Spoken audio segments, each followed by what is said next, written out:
Viewers welcome to I dream. ఎక్కడో పల్లెటూరులో school కూడా లేని ప్రదేశం నుండి వచ్చి పెద్ద పెద్ద కంపెనీలలో మంచి మంచి పొజిషన్స్లో జాబ్స్ చేయడం అనేది మనం చూస్తూ ఉంటాం, పేపర్లలో చదువుతూ ఉంటాం. అలాంటి ఒక ఇన్స్పైరింగ్ స్టోరీ ఇప్పుడు నా ఎదురుగా కూర్చొని ఉన్నారు. That is none other than Abhinay. మరి అభినయ్ గారి జర్నీ ఏంటో మీరు కూడా తెలుసుకోవాలి అనుకుంటే మనం ఆయన్ని పలకరించేద్దాం. హలో అభినయ్ గారు. హలో పర్ణ గారు. సో ఎంతోమందికి డ్రీమ్ కంపెనీ అయిన మైక్రోసాఫ్ట్లో జాబ్ చేస్తున్నారు. కానీ అంటే మీ ఊర్లో స్కూల్ కూడా లేని ఊర్లో చదువుకొని మైక్రోసాఫ్ట్లో జాబ్ అంటే చాలామందికి మీ జర్నీ ఇన్స్పిరేషనల్గా ఉంటుంది. సో ఒకసారి మాకు చెప్తారా? అవునండి. సో యాక్చువల్గా నాది వచ్చేసి Mutyalapadu, Nandyal district. So 7th వరకు నేను వచ్చేసి మండల్లో చదువుకున్నానండి. So everyday up and down చేసేవాడిని. సో 5th దాకా స్కూల్ బస్ వచ్చేదన్నమాట. సో 5th నుంచి స్కూల్ బస్ కూడా కట్ డౌన్ చేశారు అనమాట. సో అంటే చాలా స్టూడెంట్స్ లేరు మీ ఊరి నుంచి అనేసి కట్ డౌన్ చేశారు. సో అప్పుడు పేరెంట్స్ మొత్తం అంతా ప్రైవేట్ వెహికల్ని హైర్ చేసుకునేసి జీప్లో వెళ్ళి వచ్చేవాడిని. సో ఇలాగ ఒక 2 years మేనేజ్ చేసాము. కానీ అప్పుడు కూడా చాలా కష్టమైందనమాట. వాళ్ళ జీప్ వాళ్ళు ఎలా అంటే అక్కడ వాళ్ళకి ఏదైనా ప్రాబ్లం వస్తే అన్నీ మనం బేర్ చేయాలి, ఇలాగ ఫైనాన్షియల్ కూడా కొంచెం ఎక్కువ బర్డన్ ఇచ్చేవాళ్ళు అనమాట. సో ఇది వర్కౌట్ అవ్వదు అనేసి తర్వాత ఇంకా హాస్టల్లో చేర్పించారండి. 7th నుంచి 10th దాకా నలందలో చదివాను, అది విజయవాడలో. తర్వాత ఇంటర్మీడియట్ +1 +2 కూడా విజయవాడలోనే గౌతమ్ జూనియర్ కాలేజ్లో చదివాను. సో తర్వాత ఇంజనీరింగ్ వచ్చేసి ఎన్ఐటి వరంగల్లో వచ్చిందండి. ఎన్ఐటి వరంగల్లో బయోటెక్లో చదివానండి నేను నా engineering. Wow, great. So NIT అంటే చాలా బ్రైట్ స్టూడెంట్స్కి కదా. సో అంటే ఎన్ఐటి అనగానే జనరల్గా మిస్కన్సెప్షన్ ఉంటుందండి, అందరూ చదువుబిడ్డలే ఉంటారు అలా అనేసి. నేనైతే మరీ అలా ఏం కాదు, ఓకే ఒక యావరేజ్ స్టూడెంట్ అని అనుకోండి. నేను క్లాసెస్లో కూడా లాస్ట్ బెంచ్లో కూర్చునేవాడిని. సో ప్రొఫెసర్స్ పిలిచేసి ముందరికి రా, లేకపోతే అంత ఎందుకు వెనకాల కూర్చుంటావు, నీకు అసలు ఏం అర్థమవుతుందా లేదా అని చెప్పేసి చాలా జరిగేయండి. సో మొత్తానికి యావరేజ్గా అంటే ఎంట్రన్స్ ఎగ్జామ్ వరకు బాగా కష్టపడి కాలేజ్లోకి వెళ్ళాక అమ్మయ్య అని రిలాక్స్ అయ్యారు. ఎందుకు ప్లేస్మెంట్లో వచ్చేస్తాలే, సర్టిఫికేట్ మంచి కాలేజ్ కదా అనా? అంటే అలా ఉండేది స్టార్టింగ్లో. అంటే ఇంజనీరింగ్ అనగానే ముందంతా కష్టపడ్డాం కదా అనేసి ఇంకా ఫ్రీ బర్డ్ అవుతాం కదండి అప్పుడు. సో కొంచెం రిలాక్స్ అవుతారు జనాలు, అది హ్యూమన్ టెండెన్సీ. ట్రూ. సో మరి ప్లేస్మెంట్స్ మంచిగా వచ్చాయా మీకు 4 years తర్వాత? ఓకే, ప్లేస్మెంట్స్ అంటే కూడా యూజువల్గా ఎన్ఐటి అనగానే ఆల్మోస్ట్ ఒక 100+ కంపెనీస్ వస్తాయండి. సో ప్రాబ్లం ఏమయ్యేది అంటే కంపెనీస్ వచ్చేవి ఓపెన్ ఫర్ ఆల్ అని చెప్పేవాళ్ళు, కింద ఒక చిన్న ట్యాగ్ లైన్ వేసేవాళ్ళు అనమాట, ఎక్సెప్ట్ ఫర్ బయోటెక్నాలజీ స్టూడెంట్స్ అనేసి. సో ప్లేస్మెంట్స్ వస్తాయి, కాకపోతే అందరూ ఎలిజిబుల్, కానీ బయోటెక్నాలజీ వాళ్ళు మాత్రం ఎలిజిబుల్ కాదని చెప్పేసి పెట్టేవాళ్ళు అనమాట. సో బయోటెక్ వచ్చేసి వెరీ ఫ్యూ కంపెనీస్ ఉండేవండి. కోర్లో వచ్చేసి డాక్టర్ రెడ్డీస్ వచ్చేది. మా లక్ లేదనుకుంటాను, అన్లక్కీ అనుకుంటాను, మా ఇయర్ డాక్టర్ రెడ్డీస్ కూడా రాలేదు. సో ఇంకా TCS, ఇన్ఫోసిస్ ఇవి వచ్చేవండి. సో ఆల్మోస్ట్ ఫస్ట్ సెమిస్టర్ దాకా ఈ TCS, ఇన్ఫోసిస్ వీటికి ఇంటర్వ్యూస్ ఇచ్చేవాడిని, కానీ ఏవి క్లియర్ అవ్వలేదు. సో ఎలా అంటే యాప్టిట్యూడ్ టెస్ట్, కోడింగ్ ఇవన్నీ ఉంటాయి కదండి. సో సిన్స్ నేను బయోటెక్నాలజీ కనుక కోడింగ్ ఏమీ రాదు మాకు, సో అవి కూడా క్లియర్ చేయలేకపోయేవాడిని. So at the end of the placements, అంటే at the end of the final year, just around like 1 or 2 weeksలో ఇంకా కాలేజ్ అయిపోతుంది అన్నప్పుడు ఇన్నోటెల్ హెల్త్ గ్రూప్ వచ్చింది. సో అందులో లక్కీగా నాకు ప్లేస్మెంట్ వచ్చిందండి. Okay, great. అయితే ఇక్కడ ఒక చిన్న డౌట్ అండి, అంటే మీరు బయోటెక్ స్టూడెంట్స్ కదా, మీరు అన్నట్టుగానే కోడింగ్ అవన్నీ మీకు రావు, మరి మీరు TCS, ఇన్ఫోసిస్ లాంటి వాటికి వెళ్ళాలని ఎందుకు అనుకున్నారు? అంటే అందరూ అలాగా అనుకుంటారా? మైండ్ సెట్ ఎలా ఉంటుంది అనేది? అంటే బేసిక్గా ప్రాబ్లం ఏంటి అంటే ఆపర్చునిటీస్ ఉండాలి కదండి. సో ఇప్పుడు మెకానికల్ కానీ, సివిల్ కానీ, కెమికల్ కానీ ఎందులో తీసుకున్నా ఆపర్చునిటీస్ అనేవి తక్కువ అనమాట. స్టూడెంట్స్ వచ్చేసి చాలామంది ఉన్నారు, ఆపర్చునిటీస్ వచ్చేసి తక్కువ. అలా ఐటీలో చూద్దామంటే చాలా కంపెనీస్ ఉన్నాయి, ఆపర్చునిటీస్ ఎక్కువ ఉన్నాయి. సో ఇప్పుడు అందులో కొంతమందికి వస్తుంది, కానీ ఇంకా మిగతా వాళ్ళు ఎక్కడో చోటుకి వెళ్ళాలి కదండి. సో నెక్స్ట్ బెస్ట్ ఆప్షన్ ఏంటి అంటే కనుక ఐటీ ఇండస్ట్రీ. సో పేరెంట్స్ కూడా న్యూస్ పేపర్స్లో ఇలా చదువుతూ ఉంటారు, ఇన్ఫోసిస్లో వచ్చింది, ఇలా వచ్చింది. ఫర్ ఇన్ కేస్ మీరు అలా సపోజ్ చూసారనుకోండి, న్యూస్ పేపర్స్లో మనం చూస్తూ ఉంటాము, మైక్రోసాఫ్ట్లో, గూగుల్లో 1.5 crore 2 crores ప్యాకేజెస్ తోటి జనాలకి IITs నుంచి, NITs నుంచి, డిఫరెంట్ కాలేజెస్ నుంచి అందరికీ వచ్చాయి. సో ఆ ఐటీ ఇండస్ట్రీ అన్నది మనకి ఇండియాలో డెవలప్ అవుతుంది బాగా. సో అందుకోసం ఇక్కడ లేనప్పుడు ఇంకా వేరే ఆపర్చునిటీస్ వెతుక్కోవాలి. సో అందుకు అలా మూవ్ అవుతారు. సో మీరు స్టార్ట్ చేసింది ఒక మీ సెగ్మెంట్లోనే, అంటే బయోటెక్లోనే మీకు ప్లేస్మెంట్ వచ్చేసింది, రిలాక్స్ కదా ఇంకా మీరు? అంటే లేదండి, యాక్చువల్గా బయోటెక్నాలజీ చదివాను, కానీ ఇప్పుడు యూహెచ్జీ వచ్చేసి హెల్త్ కేర్ కంపెనీ అనమాట. కానీ హెల్త్ కేర్ కంపెనీ అయినా జాబ్ వచ్చేసి ఐటీ డొమైన్లోనే అనమాట. ఓ యా. సో వాళ్ళు ఒక 2 months ట్రైనింగ్ ఇచ్చారు నాకు. 2 months ట్రైనింగ్ ఇచ్చిన తర్వాత నన్ను టెస్టింగ్లోకి మూవ్ చేశారు అనమాట. సో ఆల్మోస్ట్ ఒక 1 year నేను టెస్టింగ్లో ఉన్నానండి, మాన్యువల్ టెస్టింగ్. ఇక్కడే నాకు ఒక చిన్న క్యూరియాసిటీ, ఇప్పుడు మామూలుగా ఇంజనీరింగ్ చేసిన వాళ్ళకి ఐటీ జాబ్స్లో మంచి ప్యాకేజెస్లో వస్తాయి. సో బయోటెక్ చేసి ప్లేస్మెంట్లో మీ ఫ్రెషర్ ప్యాకేజ్ ఏంటో తెలుసుకోవచ్చా మేము? ఫ్రెషర్ ప్యాకేజ్ వచ్చేసి ఎగ్జాక్ట్గా నేను చెప్పకూడదు. So in the range of 5 to 10 అండి. ఓకే. యా. సో అక్కడ ఎన్ని ఇయర్స్ వర్క్ చేశారు మీరు? యునైటెడ్ హెల్త్ గ్రూప్లో 2.5 years దాకా వర్క్ చేశానండి. అక్కడ బేసిక్స్ టెస్టింగ్ అని నేర్చుకున్నారు? అక్కడ బేసిక్స్ టెస్టింగ్ అంతా నేర్చుకున్నాను. తర్వాత స్లోగా టెస్టింగ్ అంటే ఇట్స్ గుడ్, కానీ నాకు ఇంకా ఏదో చేయాలి, ఇది కాదు ఇంకా ఏదైనా చేయాలి. ఎలా అంటే అప్పుడు బిగ్ బిలియన్ డేస్ సేల్స్ ఇలా అమెజాన్లోనూ ఫ్లిప్కార్ట్లోనూ ఇలా సేల్స్ జరిగేవి. అంటే నాకు ఒక క్యూరియాసిటీ వచ్చిందనమాట. ఇప్పుడు బిగ్ బిలియన్ డే సేల్స్లో వితిన్ సెకండ్స్ మొబైల్స్ ఎలా పెడితే వితిన్ సెకండ్స్ అన్నీ అయిపోతాయి కదా. సో ఇప్పుడు అంతమంది అన్ని lakh members ఎలా యాక్సెస్ చేస్తున్నారు, ఎలా మొబైల్స్ అవుతున్నాయి అందరికీ. ఇప్పుడు మనకి నెట్ బ్యాంకింగ్లో మనీ పే చేస్తామండి మొబైల్ కొనేటప్పుడు. ఇప్పుడు ఇన్ కేస్ అది ఫెయిల్ అయిందనుకోండి, మనకు మళ్ళీ మనీ రిటర్న్ రావాలి కదండి. సో అవి అన్ని లక్షల మంది చేస్తున్నప్పుడు ఎలా వస్తుంది, ఎలా హ్యాండిల్ చేస్తున్నారు వీళ్ళు? ఒక 10,000 మొబైల్స్ అంటున్నారు, కానీ వితిన్ సెకండ్స్లో అయిపోతున్నాయి, ఎలా హ్యాండిల్ చేస్తున్నారు, ఎలా అన్న ఒక క్యూరియాసిటీ వచ్చిందనమాట. ఓకే. సో నేను ఓకే ఈ మాన్యువల్ టెస్టింగ్లో ఉంటే ఇది అవ్వట్లేదు, సో నెక్స్ట్ అక్కడికి ఎలా వెళ్ళాలి. సో అలా ఫ్రెండ్స్ని మా కొలీగ్స్ని అందరినీ చూస్తున్నాను. సో నాతో పాటు జాయిన్ అయిన వాళ్ళందరూ కంప్యూటర్ సైన్స్ బ్యాక్గ్రౌండ్ ఇలా ఉన్నారనమాట. సో వాళ్ళందరూ ఏంటి అంటే అమెజాన్కి, ఫ్లిప్కార్ట్కి, ఊబర్ ఇలా గూగుల్కి వీటికి వెళ్ళిపోతున్నారనమాట. కానీ నాకు అర్థం కావట్లేదు. ఓకే వాళ్ళంతా ఫాస్ట్గా ట్రాన్సిషన్ అవుతున్నారు, నేనైతే అవ్వలేకపోతున్నాను అంత ఫాస్ట్గా. సో ఎలాగా ఏంటి అనేది రీసెర్చ్ చేస్తూ ఉన్నాను. సో ఫ్రెండ్స్ సజెషన్ ద్వారా ఈ కాన్సెప్ట్స్ నేర్చుకోవాలి, ఎలా నేర్చుకోవాలి అనేసి ఏవో నేర్చుకుంటా ట్రై చేస్తున్నాను. తర్వాత ఇంటర్వ్యూస్ ఇచ్చేవాడిని. ఆల్మోస్ట్ అమెజాన్కి అయితే ఆల్మోస్ట్ ఒక 5 times ఇంటర్వ్యూ ఇచ్చుంటానండి. సో అసలు ఏమీ తెలియదు, వెళ్ళి ఇంటర్వ్యూ ఇచ్చిన తర్వాత వాళ్ళు ఏదో క్వశ్చన్ అడిగారు, ఓకే మనకు అర్థం కాలేదు, వచ్చేసాము. అప్పుడు వచ్చిన తర్వాత ఓకే ఇలాంటి కాన్సెప్ట్స్ ఉంటాయి, వాళ్ళ డేటా స్ట్రక్చర్స్లో ఏవో కాన్సెప్ట్స్ ఉంటాయి, అవి మనం నేర్చుకోవాలి. కంప్యూటర్ సైన్స్ వాళ్ళకి ఆల్రెడీ చెప్పుంటారు. కరెక్ట్. సో వాళ్ళకైతే క్లారిటీ ఉంటుంది. మనం వేరే స్ట్రీమ్ నుంచి వస్తున్నాము, మనకు తెలియదు. ఓకే ఇలా సర్వైవ్ అవ్వాలి అంటే ఐటీ ఇండస్ట్రీలో ఈ కాన్సెప్ట్స్, ఈ స్కిల్స్ కావాలి మనకు. సో అందుకు నేర్చుకోవడం స్టార్ట్ చేశాను. ఆన్లైన్ కోర్సెస్లో కోర్సెరా, ఉడెమి ఇలా చాలా ఉన్నాయి. సో అందులో నేర్చుకోవడం మొదలుపెట్టాను. ఆల్మోస్ట్ ఒక 10-15 కోర్సెస్ చేశాను అనమాట. అప్పటికి స్లోగా ఆటోమేషన్ రోల్కి వెళ్ళాను. తర్వాత డైరెక్టర్ని రిక్వెస్ట్ చేసుకునేసి డెవలప్మెంట్ రోల్కి మూవ్ అయ్యాను అనమాట. ఉన్న కంపెనీలో బయట అయితే చాలా కష్టమయ్యేది, ఉన్న కంపెనీలో కొంచెం ఈజీ అయింది మూవ్ అవ్వడం. ఓకే. సో ఆ తర్వాత డెవలప్మెంట్లోకి వచ్చిన తర్వాత మీకు ఇంకొంచెం ఎక్స్పీరియన్స్ వచ్చి ఉంటుంది కదా? ఓకే. యాక్చువల్గా డెవలప్మెంట్కి వచ్చిన తర్వాత మన అసలే బయోటెక్నాలజీ కాన్ఫిడెన్స్ అయితే ముందు నుంచి లేదనమాట. సో వచ్చాము, ఏం చేస్తున్నామో తెలియదు, ఇంకా క్లారిటీ లేదనమాట. ఓకే డెవలప్మెంట్ రోల్కి వచ్చాము, కానీ ఎవరైనా గైడ్ చేయాలి కదండి. ఇప్పుడు స్టార్టింగ్ నుంచి వచ్చాము, స్టార్టింగ్లో అయితే ట్రైనింగ్ ఉండేది డెవలప్మెంట్కి ఇలాగా మిగతా వాళ్ళకి. మనం వచ్చాము, మనకి ఏమీ లేదు, ట్రైనింగ్ ఏమీ లేదు, వెతుక్కునేవాడిని రిసోర్సెస్ కోసం, ఇంకా సర్చ్ అవుట్ చేస్తూనే ఉండేవాడిని అనమాట. సో అప్పుడు ఒక ఫ్రెండ్, ఇంటెన్షన్లో ఒక ఫ్రెండ్ ఉండే అతను చెప్పాడు అనమాట, ఇలా అభిమన్యు అనిష్మాన్ అనేసి వాళ్ళు ఇంటర్వ్యూబిట్ అనేసి ఒక వెబ్సైట్ ఏదో తయారు చేశారు. వాళ్ళు ఫేస్బుక్లో వర్క్ చేశారనమాట. సో వాళ్ళు ఏదో ఇలా చేస్తున్నారు, ఒకసారి చూడు అని చెప్పారనమాట. అయితే నేను ఓపెన్ చేసి చూస్తూ ఉన్నాను interviewbit.comలో. అందులో ప్రిపేర్ అవ్వడం స్టార్ట్ చేశాను అనమాట. సో అందులో కాన్సెప్ట్స్ కొన్ని ప్రిపేర్ అవుతూ ఇంటర్వ్యూస్ ఇచ్చాను అనమాట. ఆల్మోస్ట్ ఒక 10 to 11 కంపెనీస్ ఇంటర్వ్యూస్ ఇచ్చాను. 10 to 11 కంపెనీస్ ఇంటర్వ్యూస్ ఇస్తే జస్ట్ ఒక్క కంపెనీ వచ్చిందండి, Citrix.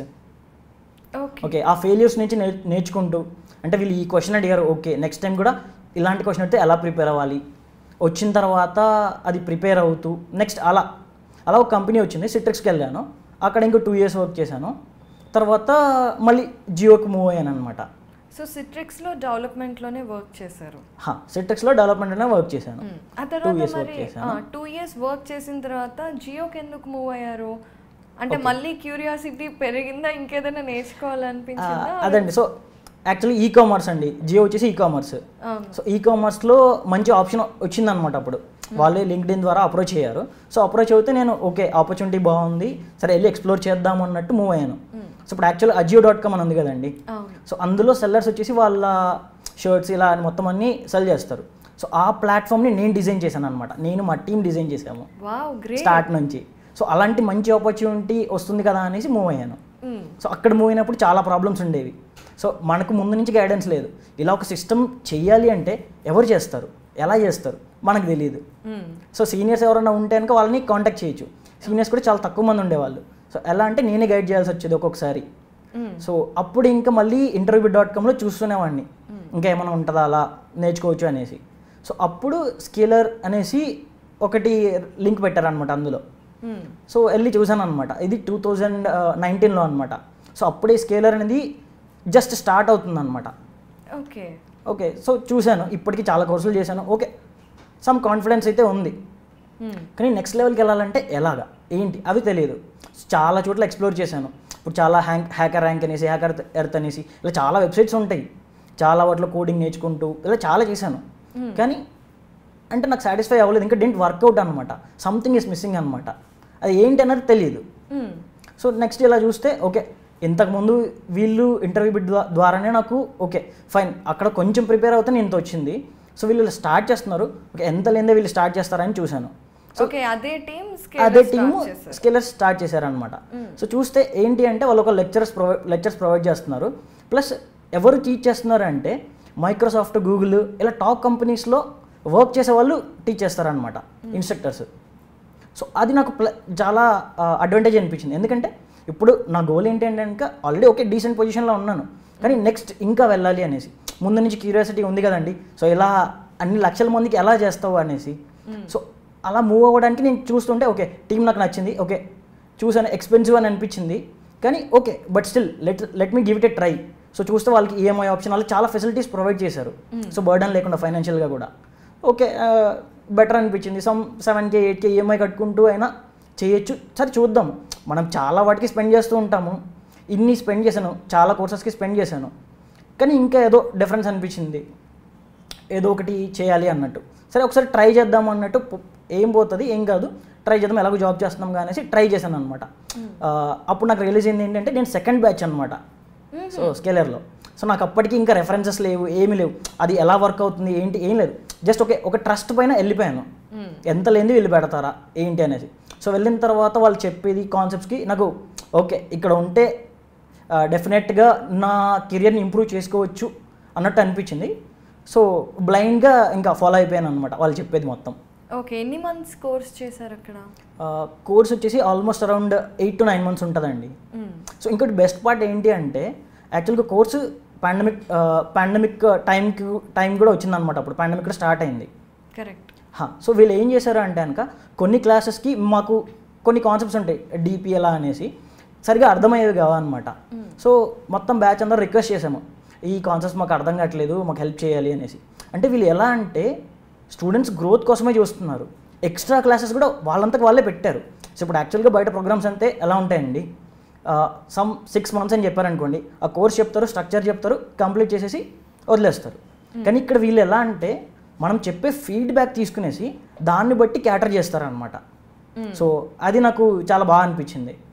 Okay so 6 to 8 months కోర్స్లో మీరు ఆల్రెడీ పర్సనల్ ఎక్స్పీరియన్స్ తోటి చాలా నేర్చుకున్నారు కంపెనీస్లో పని చేస్తూనే. బయట నుంచి చూసే వాళ్ళకి మళ్ళీ కోర్స్ ఏంటి ఫూలిష్ డెసిషన్ అనే థాట్ ప్రాసెస్ చాలా మందికి వస్తుంది. మంచి ప్యాకేజ్ ఉంది, ఎందుకు ఇవన్నీ డబ్బులు వేస్ట్ అని చెప్పి కూడా ఉంటారు ఎవరో ఒకరు. చాలా మంది చెప్పారు, ఏం రిలేటివ్స్ కూడా చెప్పారు ఎందుకు అనేసి. సో యాక్చువల్గా ఏంటంటే ఇప్పుడు మనకు కెరియర్ గ్రోత్ కావాలి. సో కెరియర్ గ్రోత్ కావాలి, ఇప్పుడు ఉన్న లెవెల్ నుంచి నెక్స్ట్ లెవెల్కి వెళ్ళాలి అంటే ఎలాగా. సో అది ఓన్లీ ఎక్స్పీరియన్స్, ఆ పర్టికులర్ కెరియర్లో ఉన్న ఎక్స్పీరియన్స్ పర్సన్సే చెప్తారు.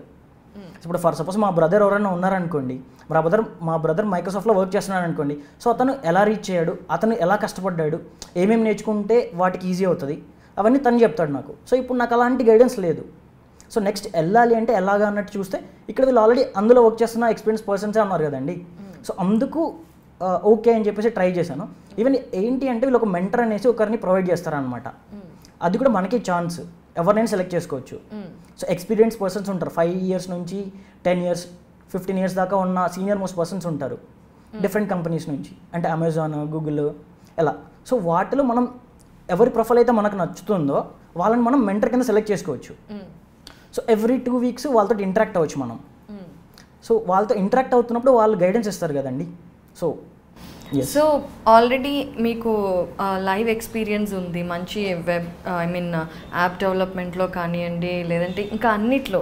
సో ఇందులో ఈ కోర్స్ చేసిన తర్వాత మీలో ఏం స్కిల్ సెట్ పెరిగింది, ఇంటర్నల్గా ఏం క్వాలిటీస్ మీరు అక్వైర్ చేశారు? ఓకే, ఫస్ట్ వచ్చేసి స్ట్రక్చర్గా ఎలా నేర్చుకోవాలి, ఇప్పుడు ఏదైనా ప్రాబ్లమ్ ఇస్తే ఎలా నేర్చుకోవాలి అన్నది ఒక స్కిల్ అయితే వచ్చింది. సో డ్యూరింగ్ పాండమిక్ టైం ఏమైందంటే మా పేరెంట్స్కి కూడా కోవిడ్ వచ్చింది అనమాట. So at the time also ఈ మెంటర్ అనే అతను నాకు చాలా మోరల్గా కూడా సపోర్ట్ చేశారనమాట.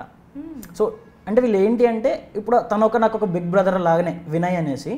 సో యాక్చువల్గా తను హెల్ప్ చేయడము ఎలాగా ఓన్లీ వర్క్ రిలేటెడ్ కాకుండా పర్సనల్ కూడా ఏమైనా ప్రాబ్లమ్స్ ఉంటే అవి కూడా హెల్ప్ చేస్తారనమాట. సో అది నాకు బాగా నచ్చింది అనమాట. ఇది చాలా మంచి పాయింట్ చెప్పారు. ఎందుకంటే మనం పర్సనల్ టెన్షన్స్లో ఉంటే కెరీర్ మీద కాన్సన్ట్రేట్ చేయలేం. అలాంటి టైంలో ఎవరైనా మనకి మోరల్ సపోర్ట్ ఇస్తే చాలా హెల్ప్ అవుతుంది. కరెక్ట్. సో అభినయ్ గారు ఇలా కోర్స్ చేసిన తర్వాత అప్పటికి మీరు ఎంత ప్యాకేజ్లో ఉన్నారు ఇన్ అన్ యావరేజ్? 15 to 20 దాకా ఉండేవానండి అప్పుడు. ఓకే. సో ఆ తర్వాత మళ్ళీ మీరు ఇంటర్వ్యూస్ ఇవ్వడం స్టార్ట్ చేసి ఉంటారు కదా, మీరు రెజ్యూమే డెవలప్ చేసుకొని. సో ఆల్రెడీ ఇంటర్వ్యూస్ ఎక్స్పీరియన్స్ ఉంది, జాబ్ ఎక్స్పీరియన్స్ ఉంది. సో కెరీర్లో 2 levels 3 levels ఒకేసారి మ్యారియోలో లాగా అప్ కొట్టడానికి మంచి కోర్స్ చేశారు. ఇప్పుడు ఇంటర్వ్యూస్కి వెళ్ళినప్పుడు ఎలా ఫేస్ చేసేవాళ్ళు? What is the difference? Okay, so ఇప్పుడు లాస్ట్ మంత్ వచ్చేసి నాకు గూగుల్ నుంచి ఒక ఇన్వైట్ వచ్చిందండి ఇంటర్వ్యూ కోసం. సరే ఓకే అని చెప్పేసి వెళ్ళి ఇచ్చాను అనమాట. సో ఆల్ ది లెవెల్స్ నేను ఈజీగా క్రాక్ చేశానండి. సో అంటే నాకు ప్రిపరేషన్ కూడా లేదనమాట, అలా వెళ్ళేసి ఇచ్చేసాను. సో అవ్వగానే ఐ డింట్ రియలైజ్ అనమాట, ఓకే ఇంత ఈజీగా ఉంటుంది, ఇంత కంఫర్టబుల్గా నేను ఇవ్వగలుగుతాను అనేసి నాకు కాన్ఫిడెన్స్ వచ్చిందనమాట ఈ ప్రోగ్రామ్ ద్వారా. సో ఈవెన్ గూగుల్ తర్వాత సేల్స్ ఫోర్స్, ఒరాకిల్ అనేసి ఇచ్చాను అనమాట. సో ఈ మూడిట్లో నాకు క్రాక్ అయిందనమాట ఇంటర్వ్యూ. అదే బిఫోర్ ఏంటి అంటే నాకు చెప్పాను కదా 10 to 15 ఇంటర్వ్యూస్ ఇచ్చా కూడా సక్సెస్ రేట్ వచ్చి ఒక్కటి వచ్చిందనమాట. కానీ ఇప్పుడు ఆపర్చునిటీ వచ్చింది, వెళ్ళి ఇచ్చాను, 3 అయిపోయాయి అనమాట. సో ఆ కాన్ఫిడెన్స్ లెవెల్ అన్నది నాకు బాగా స్కేలర్ వల్ల వచ్చిందనమాట. ఓకే. సో అలాగే ఇంటర్వ్యూస్కి వాళ్ళు ప్రిపేర్ చేసిన మెథడ్ కూడా మీకు ఈజీగా అనిపించేది, సబ్ కాన్షియస్గా ఈజీ అయిపోయింది మీకు ఇంటర్వ్యూస్? కరెక్ట్. సో అంటే మాక్ ఇంటర్వ్యూస్ అనేసి వాళ్ళు తీసుకుంటారు అనమాట. సో అంటే రియల్ లైఫ్ ఇంటర్వ్యూలో మనం ఎలా ప్రిపేర్ అవ్వాలి, ఎక్కడ మనం మిస్టేక్స్ చేస్తాము, సో అవన్నీ మనకు హెల్ప్ చేస్తారు గ్రో అవ్వడానికి. సో మరి మైక్రోసాఫ్ట్కి ఎలా? అదే అండి, సో మైక్రోసాఫ్ట్కి కూడా స్కేలర్ ద్వారానే వచ్చిందనమాట ఆపర్చునిటీ. అంటే వాళ్ళు ఇక్కడ మైక్రోసాఫ్ట్లో జాబ్ ఆపర్చునిటీస్ ఉన్నాయి అని అలా పుల్అప్ చేస్తారా? అంటే వీళ్ళు ఈ ప్రోగ్రామ్ ద్వారా ఎలా అంటే వాళ్ళు టీచ్ చేయడమే కాకుండా ప్లేస్మెంట్స్ అసిస్టెంట్స్ కూడా ఉంటుంది అనమాట. సో చాలా కంపెనీస్ని వాళ్ళు రిఫర్ చేస్తారు కూడా. సో రిఫర్ చేసిన తర్వాత దానికి తగ్గట్టుగా మెంటర్ ద్వారా మనకు ప్రిపరేషన్ కూడా ఇప్పిస్తారు. సో ఇలా ఫర్ సపోజ్ ఒక కంపెనీలో జావా అనుకోండి, దానికి రిలేటెడ్గా ఫోకస్ ఎక్కువ ఉంటుంది, ఇంకో కంపెనీలో వేరే దాని రిలేటెడ్ ఎక్కువ ఉంటుంది. సో అన్ని కంపెనీస్ ఒకేలా ఉండవు కదండి. సో ఆ ఫోకస్ ఏరియాని కూడా వీళ్ళు అనలైజ్ చేసి వాళ్ళ దగ్గర ఒక పెద్ద డేటాబేస్ ఉంటుంది. సో వాళ్ళు దాన్ని బట్టి మనకు సజెషన్స్ ఇస్తూ ఉంటారు. సో ఇందులో అయితే మీకు చాలా బాగుంటుంది అనేసి. ఓకే. సో అలా మీకు మైక్రోసాఫ్ట్లో ఇంటర్వ్యూ వచ్చింది. సో ఎలా క్రాక్ చేశారు? సో ఇంటర్వ్యూ మొత్తం 1 dayలో జరిగిందండి. So I didn't feel like చాలా టెన్షన్ పడుతూ అలా ఏం లేదనమాట. సో ఆల్రెడీ తెలిసిన కాన్సెప్ట్సే, ఓకే ఇలా అయితే ఇలా అవుతుంది అన్నట్టు ఆ లెవెల్ ఆఫ్ థింకింగ్ అదంతా ఈ over the span of 9 months నాకు క్రియేట్ అయిపోయింది అనమాట. సో ఇంతకుముందు ఇచ్చేవాడిని అయితే కనుక వాళ్ళు క్వశ్చన్ అడిగితే కాసేపు బ్లాంక్ ప్లేస్ వేసేవాడిని అనమాట. ఓకే ఈ క్వశ్చన్ ఏంటి, ఎలా సాల్వ్ చేయాలి అన్నట్టు. కానీ ఇప్పుడు కోర్స్ అయిన తర్వాత ఓకే పర్టికులర్ మెథడ్స్ ఉంటాయి, ఓకే దీని ద్వారా వెళ్తే బెటర్ సొల్యూషన్ అవ్వచ్చు అన్నట్టు. అంటే ఒక ఎగ్జాంపుల్ ఎలా అంటే ఇప్పుడు లైబ్రరీలో ఒక బుక్ ఫైండ్ అవుట్ చేయాలండి, బుక్ నేమ్ చెప్తాను, ఇప్పుడు వెళ్ళి ప్రతి ఒక్క బుక్ వెతికి మీరు ఫైండ్ అవుట్ చేయొచ్చు ఎక్కడ ఉంది అనేసి ఆ బుక్. కానీ బెస్ట్ మెథడ్ ఏంటి అంటే కనుక ఓకే ఇప్పుడు మనకు ఆ బుక్ వచ్చేసి ఏతో కానీ బీతో కానీ స్టార్ట్ అవుతుంది అనుకోండి, లైబ్రరీలో మొత్తం అన్ని ఆర్గనైజ్గా ఉంటాయి ఏబీసీ అన్నట్టు. సో ఫస్ట్ ఏ ఉన్న సెక్షన్కి వెళ్తే మీకు బుక్ త్వరగా ఫైండ్ అవుట్ అవుతుంది కదా. సో అలాగా వీళ్ళు చెప్పే మెథడాలజీ అంతా ఈజీగా ఉంటుంది అనమాట. ఓకే, ఎలా పడతాలో చెప్పకుండా ఎలా స్టార్ట్ చేస్తే బాగుంటుంది అలా ఉంటుంది అనమాట వెళ్ళి. Wow, great. సో ఫైనల్గా మైక్రోసాఫ్ట్ క్రాక్ చేశారు. కెన్ వి నో అంటే అసలు ఎందుకు ఇంత డబ్బులు పెట్టి కోర్స్ చేశారు అనే దానికి ఆన్సర్ ఇప్పుడు మీ ప్యాకేజ్లోనే ఉండాలి అని నేను ఎక్స్పెక్ట్ చేస్తున్నాను. సో అందరూ వద్దు అంటున్నా ఇంత కష్టపడి జాబ్ చేస్తూ కోర్స్ చేసి ఇప్పుడు what is your package? So యాక్చువల్గా అయితే డిస్క్లోజ్ చేయకూడదు. సో రేంజ్ చెప్తానండి. It will be in the range of like 40 to 50 అండి. ఓ అంటే oh my God, good one. అంటే మామూలుగా చాలామంది 20 ప్యాకేజ్లో ఉండే వాళ్ళు సేఫ్గా ఉన్నాం కదా అని అనుకుంటారు. కానీ ఇలా ఏదైనా స్ట్రక్చర్డ్ కోర్స్ చేస్తే with in a span of 8 years అండి. ఈ 7.5 years అండి. 7 yearsలో 50 lakhs ఆఫ్ ప్యాకేజ్. ఇట్స్ అందుకే మీరు inspirational journey and inspirational story అయ్యారు. సో చాలా మంచి మంచి విషయాలు చెప్పారు అండ్ మీ జర్నీ గురించి మాకు ఎక్స్ప్రెస్ చేశారు. ఫైనల్గా ఒక్క విషయం అడుగుతాను, అంటే ఆల్రెడీ మంచి ప్యాకేజ్లో ఉన్న వాళ్ళు వేరే కంపెనీస్కి బెటర్ కంపెనీస్కి వెళ్ళాలి అనుకుంటూ ఉంటే వాళ్ళకి మీరు ఇచ్చే టిప్స్ ఏంటి? టిప్స్ అంటే కనుక వాళ్ళకి యాక్చువల్గా స్కిల్స్ కావాలండి. అంటే ఎలాంటి స్కిల్స్ అంటే నెక్స్ట్ ఫ్యూచర్ కంపెనీస్లో ఇప్పుడు ఇలాగా లార్జ్ స్కేల్ సిస్టమ్స్ ఇలా చాలా ఉంటాయన్నమాట. సో ఆ కరెస్పాండింగ్ స్కిల్స్ వాళ్ళకి కావాలి అంటే డెవలప్ చేసుకోవాలి. సో దానికి వచ్చేసి ఇది ఒక మంచి కోర్స్ అనమాట. సో వాళ్ళకి అలా వెళ్ళాలి అని ఇంట్రెస్ట్ ఉంటే మాత్రం I would suggest blindly follow అవ్వాలండి ఇదైతే. సో వన్స్ ఒకసారి ఎన్రోల్ అయిన తర్వాత వాళ్ళు బ్లైండ్గా ఫాలో అవ్వచ్చు అనమాట. అంటే వీళ్ళు ముందు కూడా ఆలోచిస్తారనమాట. ఇప్పుడు జనరల్గా మన హ్యూమన్ టెండెన్సీ ఏంటి, ఇవాళ ఫస్ట్ ఒకటి నేర్చుకుంటాము, ఆఫ్టర్ 2 months మనం మర్చిపోతాం కదండి.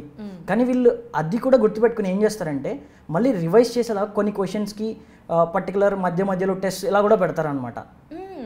సో ముందు చదివినా కూడా మనకు రీకాల్ చేసేలాగా. సో వీళ్ళు చాలా యాంగిల్స్లో ఆలోచించారనమాట.